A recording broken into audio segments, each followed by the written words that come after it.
All right, the next shape we want to do is going to be a ring.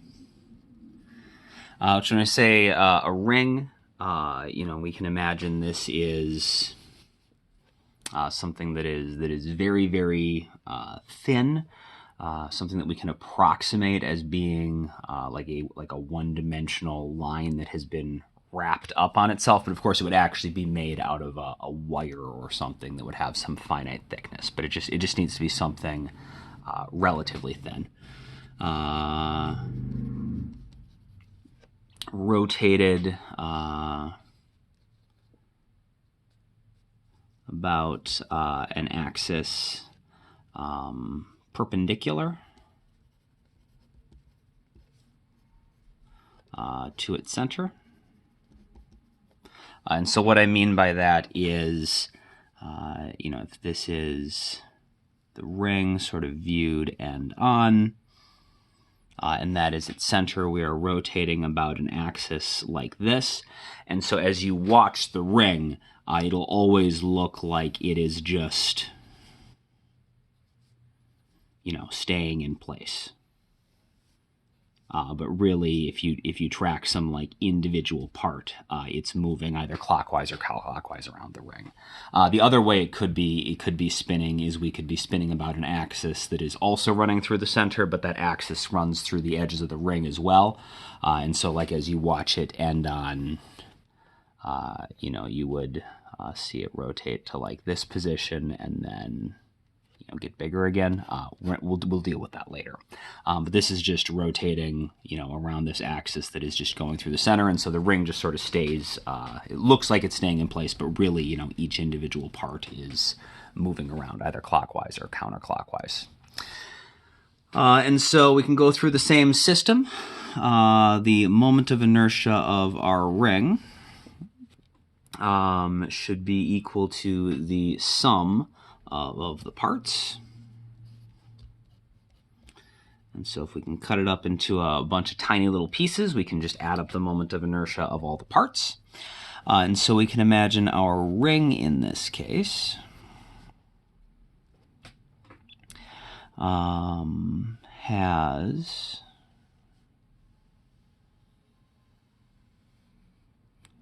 our ring. And so we cut it up into a million tiny little pieces. And so each piece is going to have some angle that it is located at. And then the individual slice, this is getting a little small here, but like the little change in angle that defines a little slice would be d theta. We can also talk about this in terms of arc length. And so each little piece that we cut our ring up into would have an arc length of, just a little bit of arc length, ds. And of course, our ring is going to have some fixed radius, and so we'll assume that we have a radius r and a total mass of m again. And so we're going to take our ring, radius r, mass m, chop it up into a bunch of little pieces. Each one of those pieces is located at position theta. Each little piece can be defined either by this little angle d theta, and it has a arc length of little length ds, and also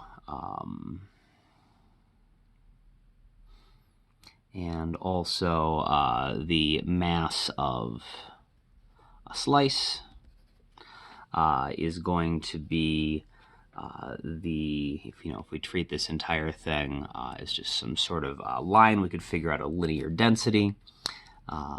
So that's going to be dm, which is going to be lambda ds. So the linear density times the length, ds, should give us the mass of an individual slice. And so we got to figure out how to deal with all of this stuff. Okay, so The moment of inertia of the ring is equal to the sum of the moments of the points. So that's going to be the mass of each point times the radius that point is at squared. The mass of each point is what we said was going to be dm, which is lambda ds. So lambda, we know, is the total length, or the total mass, divided by the total length. And so if we are dealing with a ring, and we're just going to treat this, as a line, you can imagine if we cut this and stretched it out,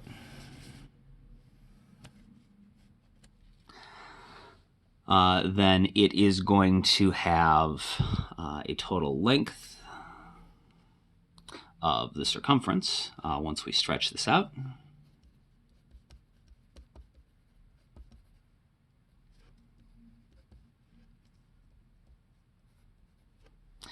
And so we're going to have a length of 2 pi times the radius, which is just, the circumference.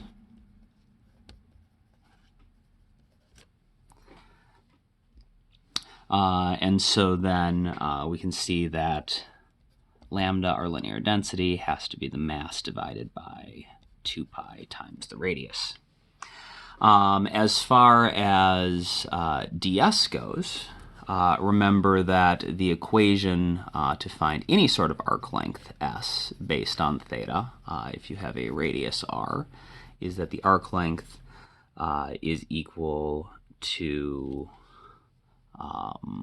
r times the angle in radians. And so ds is just going to be the radius of our entire ring times d theta. So we can do our substitutions here. We're looking at the sum of all the masses of the little points.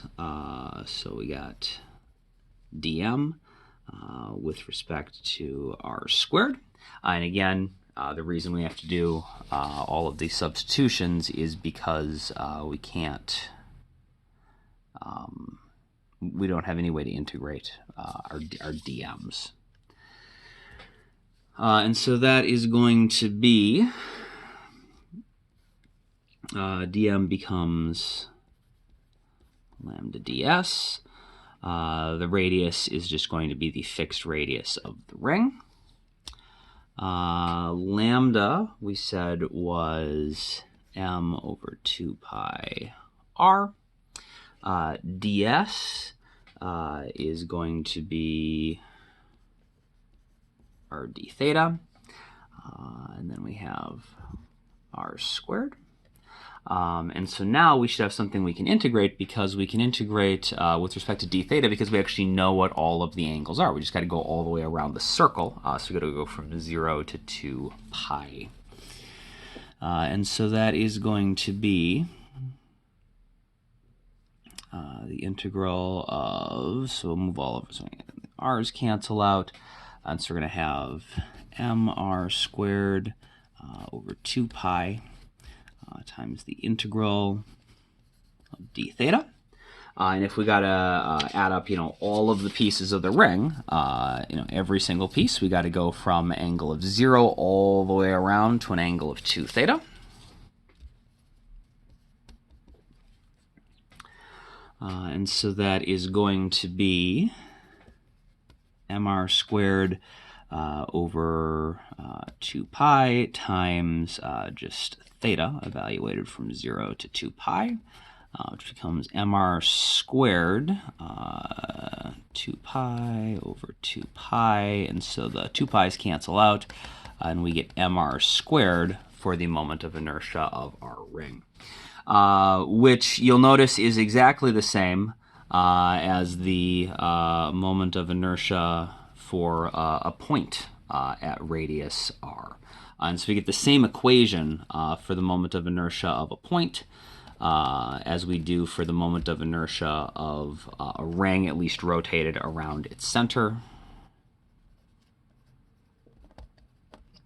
And that should make sense, because if you think about what's going on, the ring, just like the point, if you just have, a single point out here, all of its mass exists at radius r, and so its moment of inertia is mr squared. Well, the ring, all of its mass also exists at radius r, and so it's got the same geometry. You've just taken that point and spread it out to all of the possible points it could be at, and still have that radius. And so, but you still just have all of your mass located a radius away. And so it's going to have the same moment of inertia for the ring or the point, because in both cases you're dealing with a situation where all of your mass is one radius away. To the same end, if we had a hollow cylinder,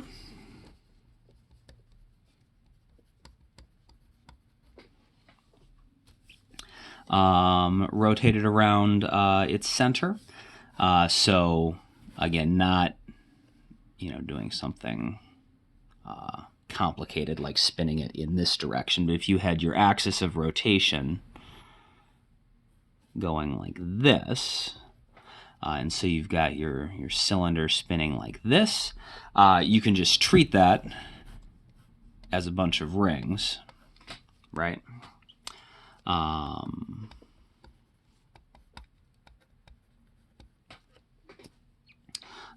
And each one of them is going to be is going to have a moment of inertia of mr squared. And so in every single case, all of the mass is going to be at whatever your radius is. And so it's going to behave from a moment of inertia perspective the same as a point or a ring.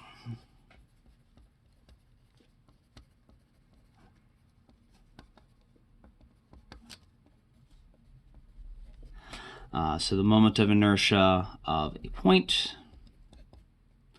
is equal to the moment of inertia of a ring around the center is equal to the moment of inertia of a cylinder, a hollow cylinder,